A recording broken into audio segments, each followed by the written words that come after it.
This is National Geographic Today, a daily journal of life on planet Earth. From 9 to 5, they conquer their computers. From Friday to Sunday, they conquer their fears. Women in the wilderness.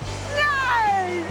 Working the big waves. It was like a roller coaster ride. Alone, together, loving. Well, it's fair to say that wild places like the Galapagos and the West call out to the adventurer in all of us, but it can be tough to actually get out there and explore, because these days we spend much more time inside cubicles than we do out of doors. But special correspondent John Barr discovered a wild woman who's redefining the roles for women in the wilderness.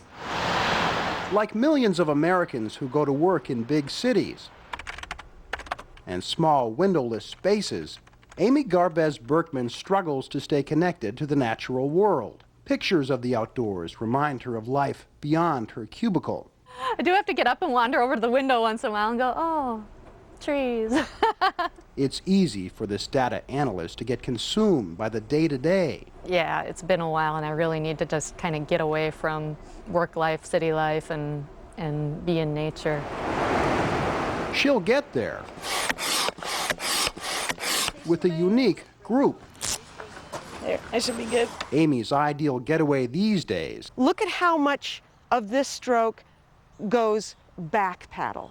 is a woman thing. Now let's say Chris has been paddling along, she's paddling forward, and all of a sudden, you know, something happens and the boat goes like that. What can she do? A few months ago, Amy heard about something called the Wild Institute, something its founder, Chris Heater, believes in so strongly, she bet the house on it.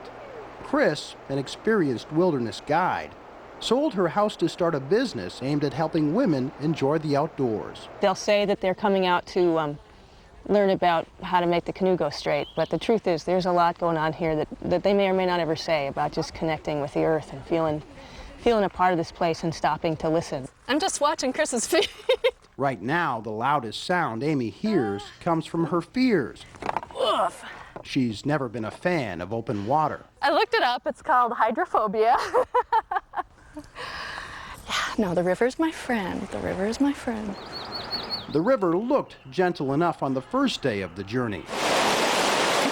The true test would come later. But on our first night with the Wild Institute crew, we wanted to know more about why a trip with only women works. It's just freeing. It's a different kind of thing to not have expectations or roles. It's just us, and we'll figure out what we're going to do when we do it. I love to see women doing things that they're really good at and they love to do, and whether it's putting the canoes on the car or, you know, I don't tie the knots. I sit there and watch the women tie the knots, and I love it. I just do.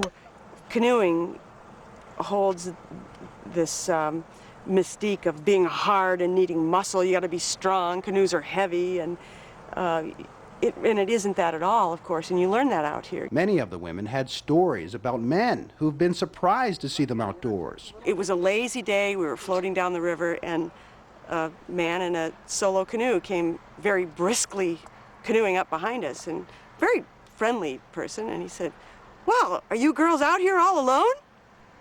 And the answer was, of course, "No, you're alone." There are 9 of us. They would need that confidence the next day, when the river presented its toughest challenge. What you're going to be looking for is this outcropping, that outcropping, and you're aiming for the middle. All the instruction in the world. When the stern hits, it's going to go thud, and that's when you squeeze your paddle and keep going. Couldn't calm Amy's nerves. I'm confident. It'll be fun.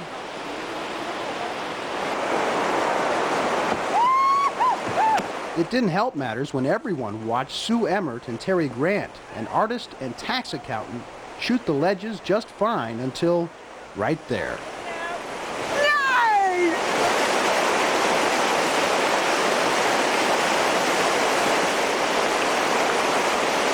They're trying to power through the hole, which was a good thing to do, so this isn't a problem.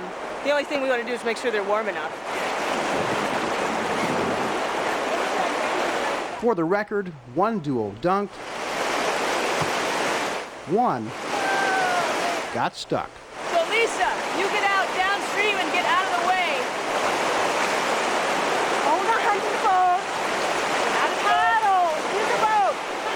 Good, yeah. But they all made it through eventually. Even our data analyst, who put her hydrophobia on hold. It was like a roller coaster ride. It was exhilarating, very fun. I felt better having Marty in the back going, paddle, paddle. For a guide who's made it a career to help women in the wilderness reach new heights.